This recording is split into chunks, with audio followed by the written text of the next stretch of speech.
এই দুনিয়া আমাদেরকে যাই মনে করুক না কেন, আমরা কিন্তু সবাইকে আপন মনে করি। কথা ঠিক না বেঠিক? এসএসসি, এইচএসসি, স্কুল কলেজ থেকে যারা পাশ করে তারাও আমাদের ভাই, তারাও আমাদের ভাই। আমরা মনে করি এক মায়ের যখন কয়েকটা সন্তান থাকে, কেউ ডাক্তার হয়, কেউ ইঞ্জিনিয়ার হয়, কেউ বা আলেম হয়। আলেম ভাইয়ের যখন চিকিৎসার প্রয়োজন হয় ডাক্তারের কাছে যায়, আবার ডাক্তার সাহেবের যখন বাড়ি করার প্রয়োজন হয় এই ডাক্তার সাহেব ইঞ্জিনিয়ারের কাছে যায়। কথা ঠিক না বেঠিক? কিন্তু ব্যাপারটা হচ্ছে এমন, ডাক্তার, ইঞ্জিনিয়ার, প্রশাসনিক কর্মকর্তা, আমলা, ব্যবসায়ী ভাইয়েরা, চাকরিজীবী ভাইয়েরা, দোকানদার ভাইয়েরা, তাদের যখন ইসলাম প্রয়োজন হয় আলেম ওলামাদের কাছে যেতে চায় না। অথচ আমরা লজ্জাবোধ করি না। আমার কোনো প্রয়োজনে কোনো জেন্টেলম্যান, সাধারণ শিক্ষিত কারো কাছে যেতে মোটেও আমি লজ্জা পাই না, সে আমারও ভাই। কিন্তু আফসোসের বিষয় হচ্ছে দ্বীনি বিষয়ে যখন ডাক্তার, ইঞ্জিনিয়ারের প্রয়োজন হয় নিজেই মৌলবি হয়ে যায়, নিজেই দু চারটা কিতাব পড়ে মনে করে উনি মৌলবি সাহেবের চাইতে বেশি বুঝেন। আজকাল বাংলায় চিকিৎসা শাস্ত্রের বই পুস্তক পাওয়া যায়, যায় কি যায় না? চলেন আমরা সবাই মিলে দু চারটা বই কিনে ডাক্তার হয়ে যাই। সবাই বলবে যে না, দু চারটা বই পড়ে ডাক্তার হওয়া যায় না, দু চারটা বই পড়ে ইঞ্জিনিয়ার হওয়া যায় না। তাহলে বলো, দু চারটা বই পড়ে তুমি মৌলভী সাহেব, মাওলানা কি করে হয়ে যায়? আজকে এই এলাকার মাদারেসে কওমিয়ার ছাত্ররা প্রকাশ্যে একটা প্রমাণ দিয়েছে, হে স্কুলের ছাত্র, কলেজের ছাত্র, হে নবীন প্রবীণ যুবক, তোমরা আমাদেরই ভাই। আমি যদি আলেম হয়ে থাকি, শুধু নিজেকে নিয়ে ভাবি না, আমি তোমাকে নিয়েও ভাবি, তোমাকে নিয়ে আমাকে ভাবতে হয়। আমি শুধু নিজের নাজাতের চিন্তা করি না, আমি তোমার নাজাতের চিন্তাও করি। আমি শুধু আমার কল্যাণের চিন্তা করি এমন নয়, আমি তোমার কল্যাণের চিন্তা করি, জাতির কল্যাণের চিন্তা করি। কওমি মাদ্রাসা, কওমি শব্দের অর্থ জানেন? কওমি মানে হচ্ছে জাতীয়। কওমি মাদ্রাসা, মাদ্রাসা মানে বিদ্যালয়। কওমি মাদ্রাসা মানে এগুলো জাতীয় বিদ্যালয়। আর জাতীয় পাঠ্যক্রমের নামে যে পাঠ্যক্রম বা যে বিদ্যালয় আছে, তখনই তারা জাতীয় হতে পারবে যখন এই জাতির সবার ফিকির করবে। অথচ দেখেন, পাঠ্যসূচি এমন বানিয়েছে, আমার ঈমান থাকবে কি থাকবে না এই ফিকির, এই চিন্তা তারা করে নাই। আমি কিন্তু কওমি মাদ্রাসায় বসে ঠিকই চিন্তা করছি, আমি যে ছেলেটাকে আলেম বানাচ্ছি সে এই দুনিয়ায় চলতে পারবে কিনা, তার জন্য যতটুকু প্রয়োজন জাগতিক শিক্ষা, বাংলা, ইংরেজি, অঙ্ক যতটুকু প্রয়োজন সে শিখছে কিনা। এই জন্য আমি বলি, আজকে মাদারেসা কওমিয়ায় 12 বছর না, নুরানি মক্তবে 3 বছর পড়লে বর্তমান সময়ে যতটুকু বাংলা, ইংরেজি, অঙ্ক দরকার ওই 3 বছরের নুরানি মক্তবে পড়ে সেটা পড়ে ফেলতে পারে। কে বলেছে আমাদের ছেলেরা বাংলা অঙ্ক পারে না? 3 বছর যথেষ্ট।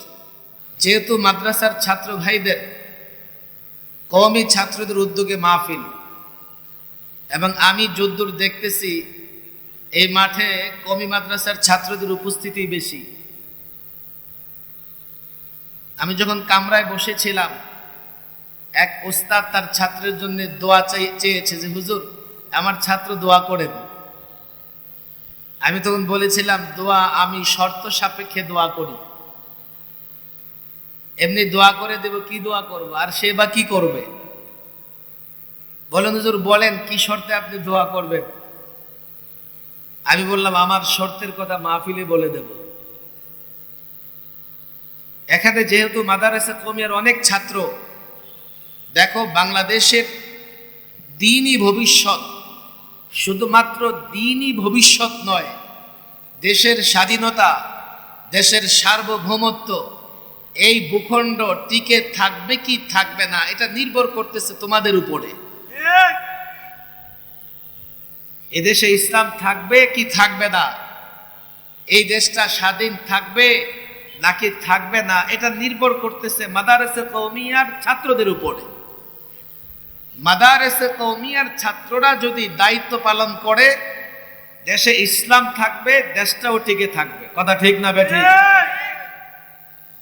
স্কুল কলেজ ইউনিভার্সিটির ছেলেরা বলবেন যে হুজুর আমরা তাহলে কি না, আপনারাও আমাদের ভাই, আপনারাও আমাদের সঙ্গে থাকবেন, কিন্তু ইসলাম এবং দেশের জন্য যদি কুরবানি দিতে হয়, ত্যাগ স্বীকার করতে হয়, জীবন দিতে হয়, লড়াই করতে হয়, জিহাদ করতে হয়, সবার আগে ময়দানে ঝাঁপিয়ে পড়বে মাদারেসা কওমিয়ার ছাত্ররা।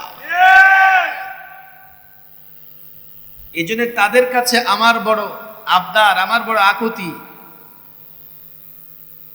দিন ইসলাম বুঝো, জাতিকে দিন এবং ইসলাম বুঝাও। নিজেরা আগে দিন এবং ইসলাম বুঝো, এটাকে বলে তালিম। এরপরে দাওয়াতের মাধ্যমে জাতির প্রত্যেকটা ঘরে, প্রত্যেকটা ব্যক্তি, প্রত্যেকটা যুবক, প্রত্যেকটা ছাত্রের কাছে ইসলামকে পৌঁছে দাও। মশহুর ঘটনা, প্রসিদ্ধ ঘটনা আমরা সবাই শুনেছি। কয়েকজন অন্ধ ব্যক্তি, তাদের মনে ধরেছে, মন চেয়েছে তারা হাতি দেখবে। আমি আপনাদের ভৈরবের খবর জানি না, তবে ঢাকার শহরে 2-4-5 জন অন্ধ মিলে একসঙ্গে ভিক্ষা করে। আপনাদের ভৈরবে আছে নাকি? কিশোরগঞ্জে তো নিশ্চিত থাকবে। অন্ধগুলো একটার কাঁধে একটা, একটার হাতে আরেকটা হাত রেখে নিজেরা শহরে ভিক্ষা করে বেড়ায়। আছে না নাই? তাদের মনে বড় আগ্রহ, তারা হাতি দেখবে। বেচারারা অন্ধ হাতি কেমনে দেখবে? অন্ধদের দেখা মানে আন্দাজ করা, অনুমান করা। অন্ধ চেহারায় হাত দিয়ে বুঝতে পারে লোকটাকে, অন্ধ কারো কথা শুনে বুঝতে পারে লোকটাকে। অনেক অন্ধ আছে হাত ধরে নাকের কাছে নিয়ে বলতে পারে যে এই লোকটাকে। মুরাদনগরের এক হাফেজ সাহেব আছেন অন্ধ, এই বেচারা মুসাফা করলে নাম বলে দেয় যে আপনি অমুকে না। আমি দীর্ঘদিন পরে মুরাদনগরের প্রোগ্রামে গিয়ে, এখন সে আমার সঙ্গে মুসাফা করতে এসছে, মুসাফা হাত ধরে বলতেছে হুজুর আপনি অমুকে। আমি আশেপাশের লোকদের বললাম থামেন থামেন, কেউ বলবেন না। সবার সঙ্গে মুসাফা করতে করতে আমার সঙ্গে মুসাফা করে আমার নাম বলে দিয়েছে। মাদারেসে কওমিয়ায় এখন অন্ধ ছেলেরাও হাফেজে কোরআন হচ্ছে। কথা ঠিক না বেঠিক? অন্ধ ছেলেরাও আলেম হচ্ছে। আলেম শুধু হাফেজে কোরআন নয়। অন্ধরা হাত দিয়ে অনেক কিছু আন্দাজ করতে পারে। কয়েকজন মিলে হাতি দেখতে গেছে, হাতি দেখে আসছে। একজনকে জিজ্ঞেস করতেছে ভাই হাতি কেমন?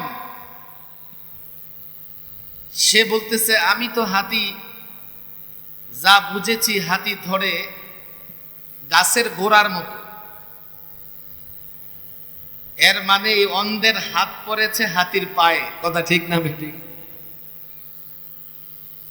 আরেকজনকে জিজ্ঞেস করেছে এই হাতি কেমন? ওই অন্ধ বলে আমি হাতি দেখছি ঝাড়ুর মতো। গ্রামে দেখবেন ঝাড়ুর গোড়া একটা বাঁশ দিয়া ঝাড়ু বানায়, আছে না নাই? লেজ দেখে সে মনে করছে একটা ঝাড়ু, মনে হয় ঝাড়ুর মতো। আরেক অন্ধকে জিজ্ঞেস করতেছে, তুমি দেখেছো? হ্যাঁ। কেমন? আমি দেখলাম কুলার মতো। কুলা? আপনাদের এলাকায় কুলাকে কি বলে? যে বলছে, যে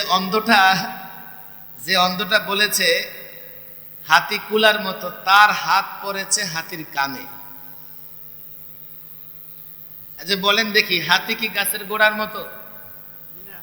হাতি কি ঝাড়ুর মতো? হাতি কি কুলার মতো? ইসলাম নিয়ে এখন এই ধরনের খেলা চলতেছে। এক বুদ্ধিজীবী দাঁড়ায়া ইসলামের এক ব্যাখ্যা করে বসে, আরেক বুদ্ধিজীবী আরেক ব্যাখ্যা করে বসে, আরেক বুদ্ধিজীবী আরেক ব্যাখ্যা করে বসে। অথচ জ্ঞানহীন মানুষ তো অন্ধ। অন্ধ, ইসলাম সম্পর্কে তার জ্ঞান নাই, সে ইসলাম কি বুঝবে?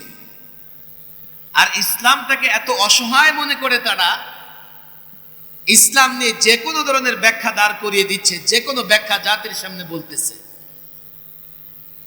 এবং ইসলাম সম্পর্কে